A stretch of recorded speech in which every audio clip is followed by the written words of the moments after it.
قدرتی حسن اور زرخیز زمینوں سے مالا مال سندھ قدرت کے کسی عطیے سے کم نہیں۔ اس کے باغات زرعی پیداوار اور خوبصورتی میں اپنی مثال آپ ہیں۔ حیدرآباد اور گرد و نواح کے شہری ان دنوں گرمی سے بچنے کے لیے زرعی فارم ہاؤسز کا رخ کر رہے ہیں۔ حیدرآباد شہر سے لگ بھگ 30 کلومیٹر کے فاصلے پر واقع دھنگان و بوزدار کا علاقہ ہماری منزل تھی۔ موسم انتہائی گرم تھا۔ ہمارا قافلہ ٹنڈو جام کے قریب لبِ سڑک ایک ایسے مقام پر رک گیا جہاں سندھ کا روایتی مشروب تھادل دستیاب تھا۔ خالص قدرتی اجزاء سے تیار کردہ اس شربت کو گرمی کے توڑ کے لیے بہترین خیال کیا جاتا ہے۔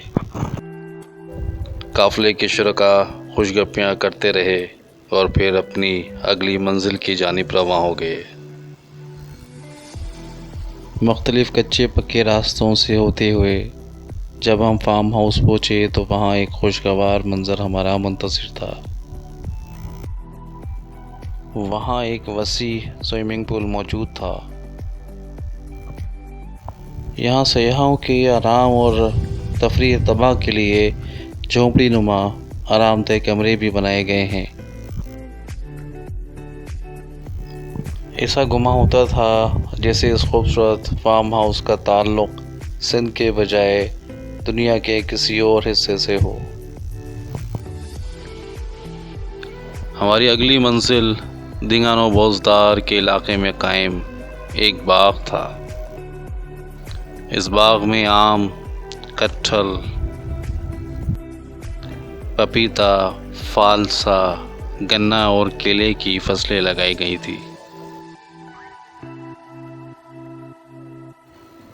آم کے درخت پھلوں سے لدے ہوئے تھے اور فالسے کے پودے رنگ برنگی فالسوں سے بھرے ہوئے تھے۔ کھیتوں کے درمیان واٹر کورس کے ساتھ پگڈنڈی پر خرامہ چلنا انتہائی سیر انگیز تھا۔ باغ میں لگے دیسی آم تقریباً تیار ہو چکے تھے اور وہ درختوں سے اتارے جانے کے منتظر تھے۔ باغ میں ایک نایاب پھل بھی موجود تھا جسے کٹہل اور انگریزی میں جیک فروٹ کہتے ہیں۔ یہ باغ سندھ کا پہلا باغ ہے جہاں کٹہل کے درخت لگائے گئے اور کاشت کے کامیاب تجربے کیے گئے۔ کٹہل اپنی ساخت اور شکل میں انتہائی مختلف اور منفرد پھل ہے۔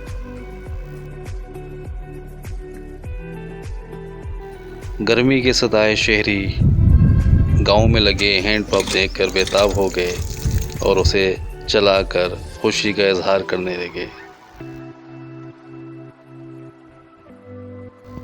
گاؤں کے لوگوں نے ہمارے لیے لکڑیوں پر چائے تیار کی جس کا ذائقہ انتہائی منفرد تھا۔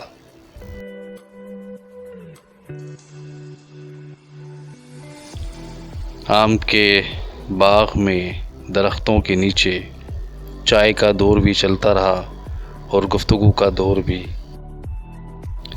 اس دوران قافلے کے شرکاء تازہ توڑے گئے فالسوں سے بھی لطف اٹھاتے رہے۔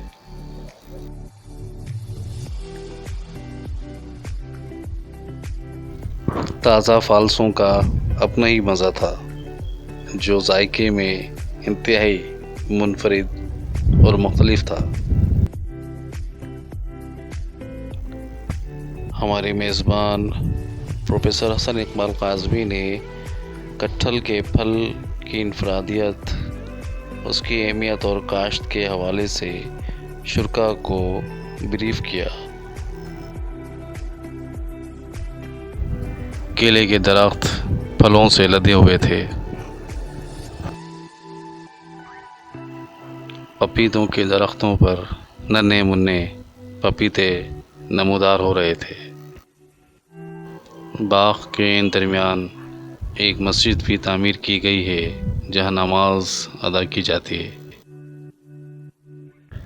اس کے بعد دیسی کھانوں کا دور چلا اور قافلے کے شرکاء نے دیسی کھانوں کا خوب لطف اٹھایا۔ توے پر بنائی گئی چپاتیوں کو ہلکا گھی لگا کر نرم کیا گیا تھا۔ کچے آم کی چٹنی، گاؤں کا تازہ مکھن اور لسی اپنی مثال آپ تھی۔ روایتی سندھی دیہی طرز پر بھنی ہوئی بھنڈیاں اور گوار کی پھلی بھی لذیذ تھیں۔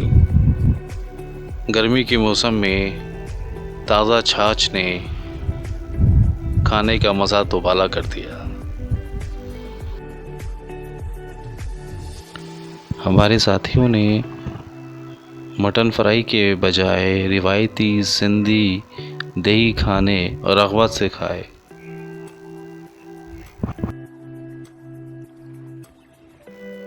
مزیدار کھانوں سے سیر ہونے کے بعد قافلے کی شرکاء نے تالاب کا رخ کیا۔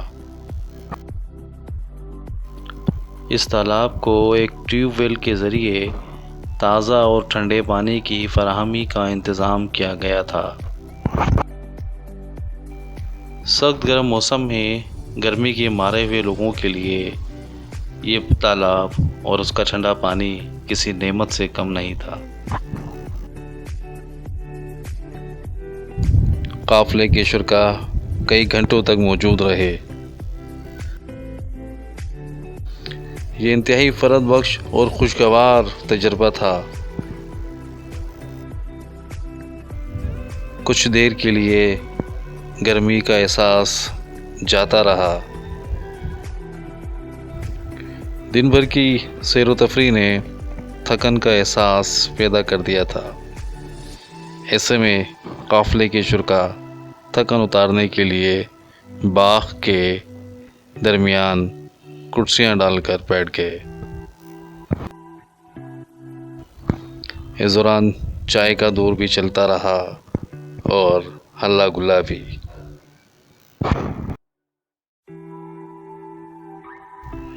سخت گرم موسم میں زرعی فارم پر پکنک منانے کا تجربہ انتہائی خوشگوار ثابت ہوا۔ اور یہاں کے تازگی کا احساس ہو رہا ہے، اور جو ہے دنیا کے جو ہنگامے ہیں اس سے دور بڑا اچھا فیل ہو رہا ہے دوستوں کے ساتھ۔ اور گرمی کے موسم میں یہ ٹھنڈک کا احساس جو یہاں مل رہا ہے وہ پاسبل نہیں ہے کہ ہم شہر میں لے سکیں۔ یہاں کا جو نیچرل اور قدرتی ماحول ہے وہ یقینی طور پر بہت زبردست قسم کا ہے۔ یہ وہی ماحول ہے، انسان آسائشوں کی خاطر اس ماحول کو چھوڑتا ہے اور پھر آگ میں آئے ہیں۔ یہ بہت زبردست، ایک شہر سے دور ایک پرفضا مقام، بہت ہی یادگار، بہت ہی بہترین، اور دوستوں کا ساتھ لاجواب ہے یہاں پر۔ اور کیا بہترین موسم ہو رہا ہے یہاں پر، گرمی کا بالکل احساس نہیں ہے۔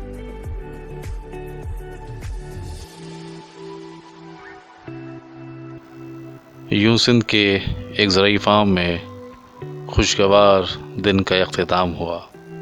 میں ہوں صابر فیاض اور آپ دیکھ رہے ہیں میرا یوٹیوب چینل تاریخ کا نیا سفر۔